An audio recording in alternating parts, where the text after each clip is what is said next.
Nosotros somos el grupo número 5. Nuestro tema a investigar fue la crisis cambiaria de la primera generación. Yo soy Mario Márquez y le hago una introducción sobre el tema. Para empezar, vamos a ver un concepto de crisis cambiaria, también conocido como crisis de balanza de pago. Es una dificultad grave sufrida por las autoridades de un país para defender la paridad de tipo de cambio de su moneda, y que en muchos casos termina se traduciendo en una devaluación o una fuerte depreciación de la misma. En este trabajo se va a mostrar todo sobre las teorías, modelos y lógica de la crisis cambiaria denominada primera generación y sus autores. Un adelanto sería de que esta crisis se caracterizó por la incompatibilidad de la política económica de un gobierno y sus compromisos en tipo de cambio fijo, en la que llevó a una expansión monetaria, y esta genera un deterioro de fundamentos bajo el tipo de cambio fijo, que esto conlleva ataques especulativos por parte de las personas inversionistas y esto conlleva una crisis cambiaria. Los modelos de crisis de primera generación. Los principales modelos teóricos de crisis de balance de pago surgen a finales de los años 70, inspirados en el modelo sobre la fijación del precio de un recurso no renovable de Salak y Henderson de 1978. Estos autores propusieron un modelo en el que se fijara el precio de un bien no renovable, por ejemplo, el oro, y en el que el intento de que no se eleve dicho precio lleva a las autoridades a vender oro, con lo que finalmente se agotaría sus reservas de dicho bien. Antes de que se produzca el total agotamiento de las reservas, los agentes privados obtienen un beneficio comprando el oro restante al precio fijo, que es menor que el precio que alcanzará el oro tras el agotamiento de las reservas, que conlleva a un abandono de precio fijo. Así se produce un ataque especulativo que adelanta el agotamiento de las reservas de oro. Un año más tarde, Krugman, en 1979, adaptará el modelo que explicará las crisis de balance de pago, que él define como el momento en el que un gobierno tiene que abandonar su política cambiaria. Consciente en mantener una ancla con respecto a una o más monedas extranjeras, el motivo que puede empujar a un gobierno a establecer un sistema cambiario de estas características es eliminar el riesgo de tipo cambiario implícito en las operaciones financieras y comerciales que se realizan con el comercio exterior. Por este motivo, las monedas nacionales suelen anclarse a moneda de su principal socio comercial y financiero.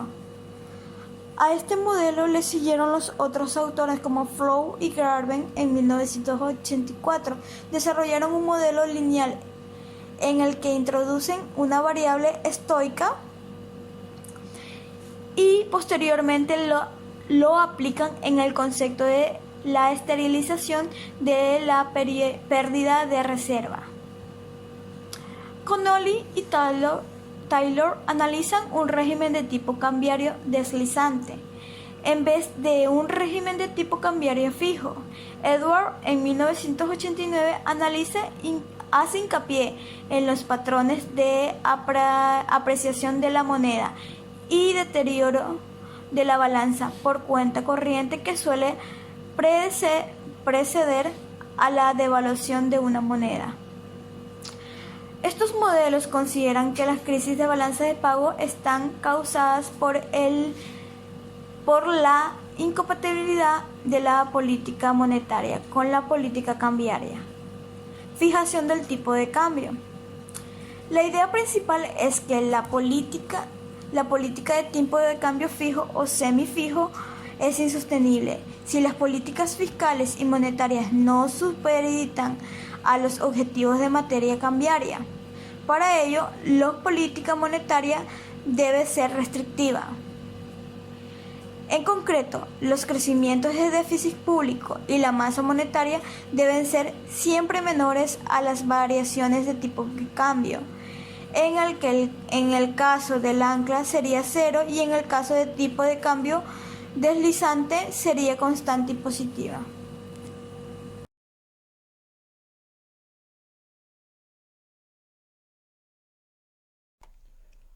Modelo de Krugman 1979.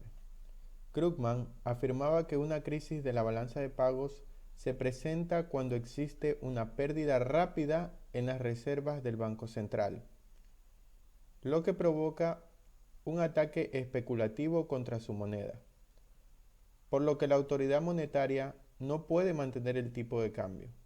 Cuando hablamos que no puede mantener el tipo de cambio, consistente en mantener una ancla con respecto a una o más monedas extranjeras, y que suele ser la de su principal socio comercial, o con respecto a una canasta de monedas.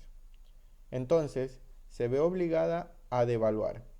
El organismo bancario adopta esta medida para tratar de eliminar el riesgo en el tipo de cambio implícito en las transacciones financieras y comerciales que se realizan con el exterior.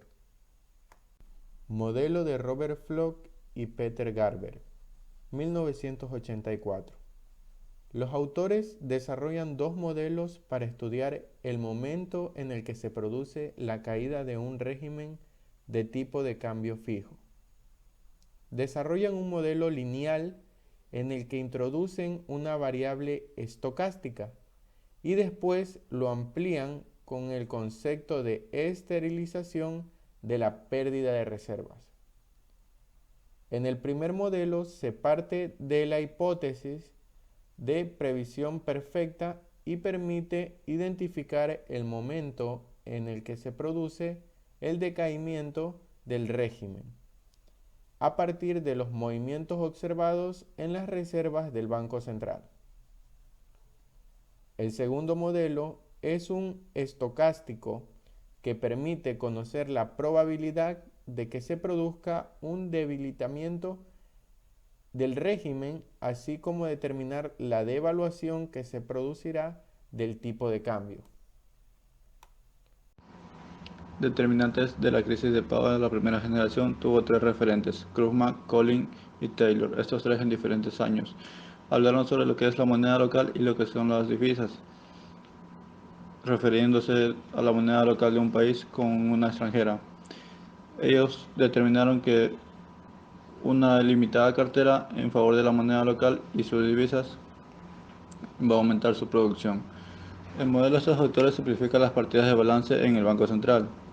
El Banco Central en determinado caso determina qué cantidad de moneda local es la que debe circular en manos del agregado selectivo. Es decir, el Banco Central es quien determina el circulante o la liquidez monetaria en un país, dentro de ellos regulando así la moneda local y así su precio manteniéndose con una divisa extranjera. Un determinante claro es que para financiar este déficit fiscal es acudiendo al Banco Central.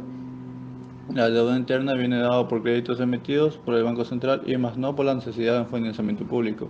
Es decir, la deuda interna siempre se satisface presentando proyectos, en su caso presentando proyectos que sean para beneficio de la comunidad, y nunca se da un financiamiento interno por una entidad extranjera, sino más bien dentro de un banco central o un banco estatal, ya sea el caso. La especificación del modelo de la crisis cambiaria. Este tuvo varios puntos en los cuales se van a explicar. Que el primero es el modelo de los recursos agotables, asume un compromiso de estabilidad en virtud de la paridad de la moneda nacional respecto a la divisa de otro país, donde el Estado asume una política de expansión del crédito interno asociada a la instrumentación de la política fiscal.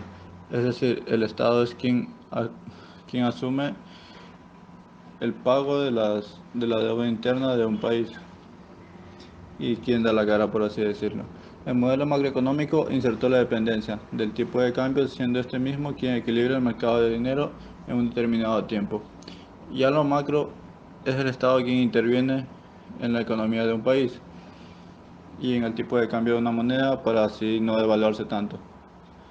El modelo que plantea un país pequeño donde si se produce un bien comercializable en el mercado internacional, cuyo precio en el territorio nacional queda fijado por el tipo de cambio de la moneda nacional, expresado en términos de la moneda extranjera, multiplicado por el precio de productos en los mercados internacionales. Es decir, el precio de la moneda o del bien va a ser referente y muy estático a lo que es una moneda extranjera.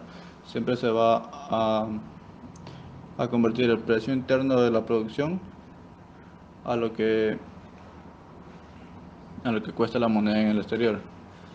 Su planteamiento por parte de una economía con salarios y precios flexibles, con producción en pleno empleo y la balanza comercial, que de igual forma auditora el papel de la balanza de pagos en el modelo y la cuenta corriente, quedará por la diferencia entre producción y gasto.